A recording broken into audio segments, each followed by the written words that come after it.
Congratulations. Thank you so much.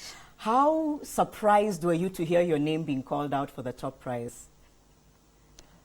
I was very, very surprised and at the same time inspired. Why? Because I learned that dedication to my work rewards. Yes, I have been serving a lot, giving all my time, and when I was told, you know, I would get credit from people, from the community, but this was so shocking to know that at the national level I had been recognized. I felt inspired, and even now I'm so inspired. And I know you were telling me just a few moments ago that you've been the principal since 2008. Yes. Tell me a little bit about the girls who attend your high school. What's their background? What are the challenges that they face? Now, my school is a county school.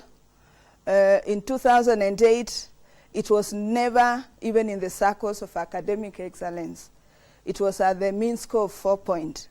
But I want to report today that through hard work and team spirit with the teachers and all stakeholders involved, we have managed to improve the mean score to 6 point. The girls now are able to score A-. We had 5 A- in 2012. Last year we had 1 A-, and the number of those who had qualified for university at C+ and above was 58%. Most of them have fees problems, and I have initiated opening of an internal bursary account for these bright and needy students. I initiated with my own salary in 2009. I sacrificed, and to date it has grown up to 1 million. We are now sponsoring the bright and needy students. Okay, so you've gotten a lot of support from community ETC. Yes. Today you had a chance to meet the president. Yes. How did that make you feel? I felt great. And he's so down to earth. Yeah. He talked and told me he will come to school. I'm waiting for that day. I'm waiting for the day we are going to serve even more. I know my girls back in school are watching. We had 10 of the girls in the studio. There you are, Helen. We have clips of Helen meeting President Uhuru Kenyatta earlier on when she received the award, and that's when he was telling you, I'm coming to Kilifi to see you and the girls. You see how excited I looked? Yes. But you're very calm. Even now, you're a very calm person, even though you're excited, which is great. Yes. It must have been such a good moment for you. Have the girls in your school, have you spoken to any of them? I'm sure they watched this. We had 10 of them. Okay. They were we have taken a photograph with them. The rest in the school, we have informed them to watch the news. I know they are excited to see their mother. Yes, of course. Yes. Tell me a little bit more about some of the challenges within Kilifi County. I know that we've talked about them before, and how you hope you can make a difference in that community in general, in Rabai, where you are actually, Rabai district. Yeah. The biggest challenge has been a few girls getting pregnant and dropping out of school. I give them a second chance. Most of the ones who become pregnant, I take time to enlighten them before, but 1 or 2 will still fall victims. When they do, I give them time to go and deliver and still readmit them. Now, it's been challenging also with fees, like I was telling you. I've told girls whose homes they know that the conditions are not conducive for study. They have made Kombeni girls their home. Over the holidays, they stay around. We have quite a number of income-generating projects, like a dairy project. We have a bakery, a mega one. We were sponsored by the Millennium Development Goals in the Ministry of Devolution and Planning, courtesy of the government of Finland. This one is assisting us to raise money for this bright and needy. So needy girls in my school are taken care of. I have passion for them.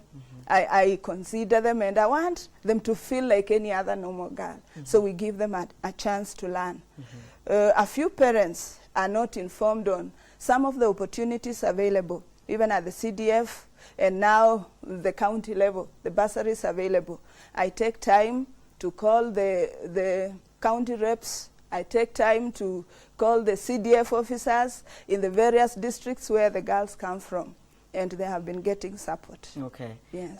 And then also, what are your hopes for the future? Now you've been able to win this amazing award. I'm sure it's going to, no doubt, change your life in many ways. What do you now hope to achieve in the next few years with the girls who you're taking care of now and with your school? Currently, I really would love the girls to go for professional courses. They are already inspired because most of them are working very hard. We offer them opportunities to have resource persons enlighten them. I hope to achieve 100% university qualification, girls getting C+ and above. We also hope to increase the quality grades A and A-. So far we have not got an A plane, and we are fighting. This year we hope we will get that A plane so that our girls can go for quality grades. Maybe what I also wish, and I've been discussing with my Member of Parliament for Abai constituency, is that if the constituencies can also invest much in the schools, because we have a lot of hiccups, like lack of infrastructure. In my school, because of the improved performance, the demand has been overwhelming. And because of this, the girls are congested. We also lack a very key facility, the library. So I've done a number of proposals. I actually do a lot of proposals, and most of the income generating projects have been through these proposals.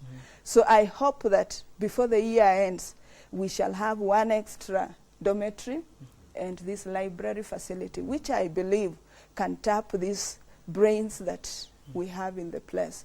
What I can see is that the girls at Coast can do just as well as any other student, because if we got an A-, and some of these girls who get B+, my dear, are girls who come with 297, 290.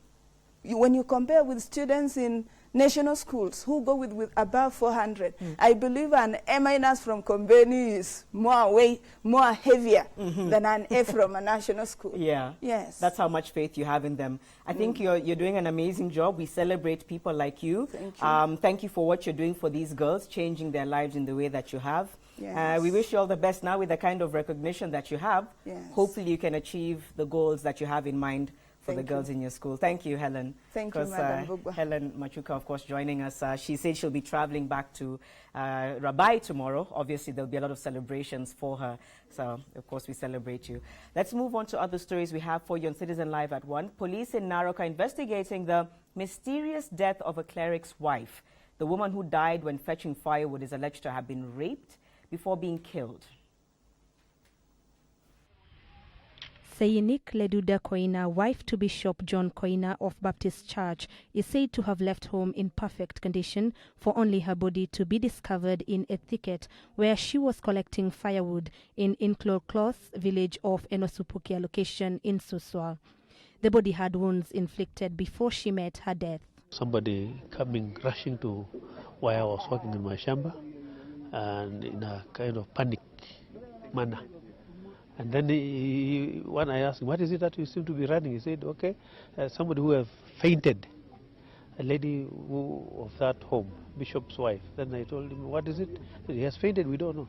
Narok North Deputy County Commissioner Ronald Fumba confirmed the incident, saying police are holding 2 suspects who are helping with investigations. Tulishughulika kwa haraka kutaka kubaini kilichosababisha kifo cha marehemu. Tulituma officers wetu kwa ground, walikuja wakashughulika vilivyo, na kufikia wakati huu kuna watu wawili ambao walikuwa wamechukuliwa kwa kufanyia uchunguzi zaidi. Former Senator aspirant Andrew Ole Sunkuli and Narok East Member of Parliament Leman Ken Ole Kiloku called on the national and county governments to improve security. There is a need to tighten security, both in the rural, because most of the time we are focusing on urban crime, but there is also rural crime which requires attention. Be out, and also as a way forward to make security in Narok hasten and even in a better situation. The body was moved to Kijabe Mission Hospital mortuary and is awaiting a post-mortem. After being accused of a sluggish response to the kidnapping of over 200 girls, the Nigerian government has dispatched thousands of troops to the region, while the US and the UK have also sent teams to help with the search. This and more in our international news wrap. The Nigerian government signaled its willingness on Tuesday to negotiate with the militant group Boko Haram after mounting pressure from protesters both in Nigeria and abroad. The government says it has surveillance aircrafts flying over remote areas of the north on a daily basis. Boko Haram recently released a video of some of the girls indicating that they would trade the girls for militants arrested by the government. Elsewhere, an explosion at a coal mine in western Turkey has left at least 200 workers dead and scores injured. Rescue workers continued retrieving the dead and injured more than 12 hours after the blast, but hundreds more are said to be trapped in the mine. It is believed that an electrical fault triggered the blast. Finally, exit polls in India's elections on Tuesday predicted a victory for the main opposition, BJP, and its prime ministerial candidate, Narendra Modi. More than 500 million people voted in 5 weeks of balloting, the largest ever exercise in democracy. The voting came to an end on Monday and official results are expected on Friday. Zedi Kuzge for Citizen Live at 1. It has served and connected 3 towns, Kitale, Lodwar and Lokichogio, 2 counties, Pokot and Turkana, and 2 countries, Kenya and South Sudan, for over 30 years. I'm talking about a bridge which is approximately 30 meters, but 30 years after its construction, the Kainuk Bridge is slowly crumbling down, and now a hazard which residents fear it will collapse anytime soon. Here's the story of a river, Turkwel, which is posing danger to its motorists using it. It is a pillar which is literally carrying the weight of the 30-meter-long Kainuk Bridge. But decades later, this pillar is worn out. It is a 30-year-old bridge slowly crumbling down. Every time a vehicle is driven across it, it shakes and rattles. Underneath is the Turkwel River on the Pokot-Turkana border. The link between the 2 counties now posing serious danger not only to motorists but to residents of this small center in Turkana County. Anakuja kwa wengi na anabeba vitu ile mzito sana.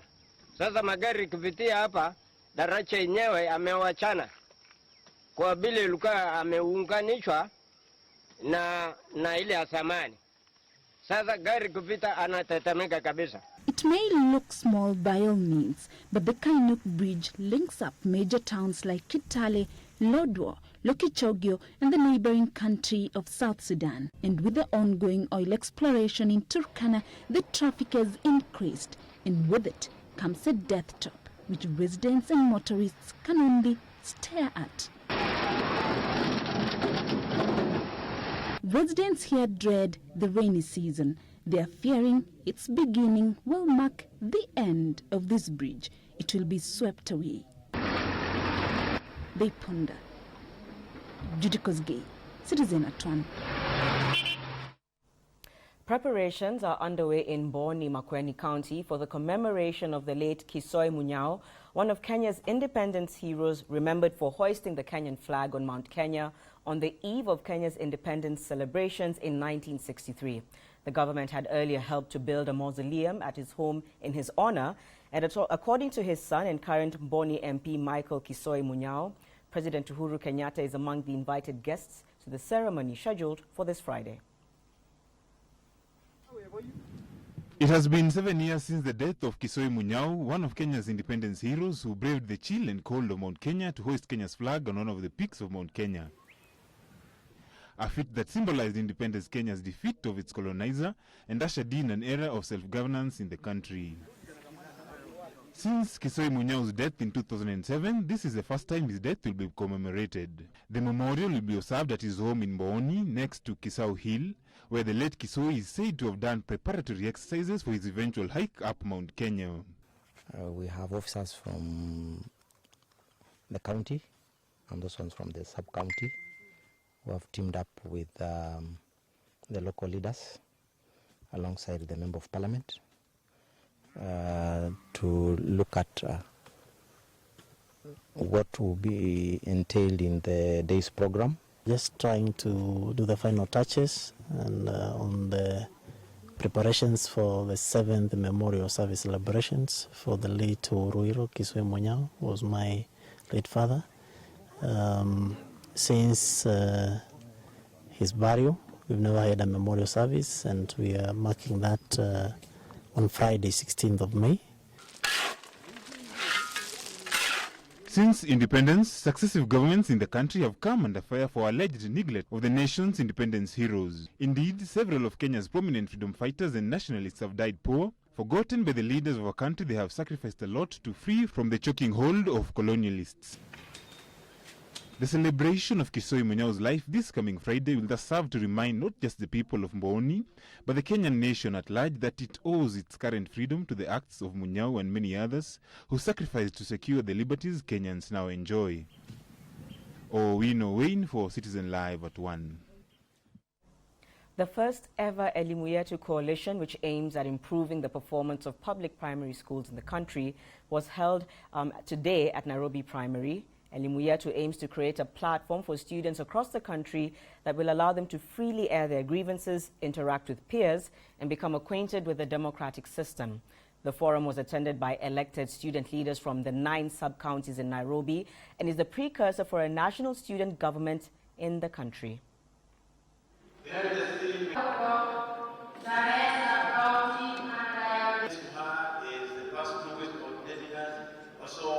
Our mandate is to ensure children realize their rights. Above that, we very much believe in children's participation in their activities. It is helping us, me as an individual and as the other peoples in the whole country. And my purpose in the school and in this leadership is to fight for the rights of the children, my fellow peoples, and to achieve my goal, my desired goal.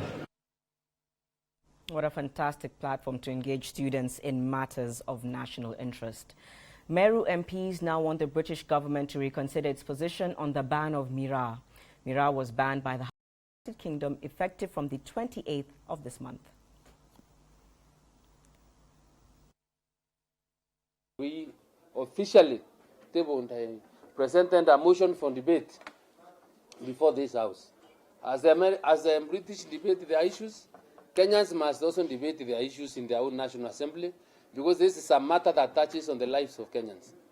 And bearing in mind that our role is to present the diversity of the people of Kenya, and considering the British presence in this country, that's not only, or it's not only in Meru, it's also a part of, it's all over Kenya, then we must be able to discuss our engagement with the British from now henceforth. I'm calling upon the government also to relook and see how they can save the 1.8 million Kenyans from the Meru region who earn from this Miraa, whose livelihood is on this Miraa, and also engage the executive back in London on the same. We are therefore left with no choice but to use and seek for a political solution. We have tried to use diplomacy to engage the British government and see how we can sort out this issue, but they have totally ignored our plea to them. It is also important to note that the British government and the House of Lords have ignored the report from their own advisory council on the misuse of drugs. That was a committee that was formed by them. The report that the committee gave, the ACMD, was that Miraa is harmless, and they did not find any health concerns that would lead to banning of Miraa. The reason that the House of Lords gave for accepting this ban was that they don't want the UK government to be a cat trafficking hub.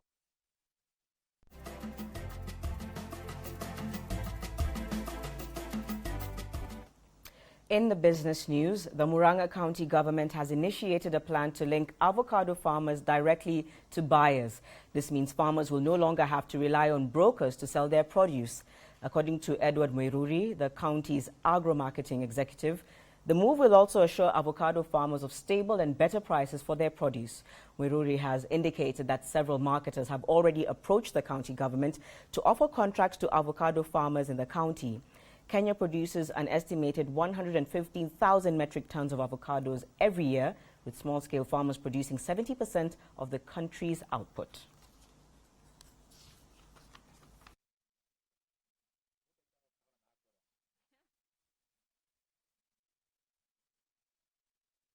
Miti yangu ni miti nyingi sana, ni kama 80, lakini kama mti moja wakati Buluka sinanunulia kama itunda moja 150. Sasa ninaona kama mti moja napata 5,000, lakini hii mpango imekuja ni mpango mzuri, manake nikiona nikihesabu ninaona ya kwamba wakininunulia kama tunda moja shilingi 5 nitaona pesa mingi, na ninaona kama hiyo avocado zangu zote siko 80 nitakuwa nikipata hapa hata 50. So according to the legal notice of the HCDA, it's very clear that all the horticultural products should be done at a contract farming, where it is very clear what prices that the farmers will get so that they get value for their money. So we've been very keen, we've been educating, we've been doing capacity building to our farmers. We have doing market linkages between the buyers, which are the exporters, importers, and farmers. Let's now move to the international scene, where the United States Treasury Secretary Jack Lew met with Chinese Premier Li Keqiang in Beijing on Tuesday for talks aimed at pressing Beijing on currency reform. Ahead of the meeting, Lew said he wanted to press Chinese officials to allow markets to play a bigger role in determining the value of China's currency, saying there had been negative movement in recent months. In an interview before his departure, Lew said China had taken steps to reform its exchange rate policy, but needed to do more to allow markets to determine the yuan's value. In a media briefing after the meeting, China's Vice Finance Minister Zhu Guangyao said China had made it clear it was committed to reforming its currency regime. The yuan has depreciated in recent months. In April, the Obama administration warned China that the yuan was too weak and expressed doubts over Beijing's commitment to let market forces determine the currency's value.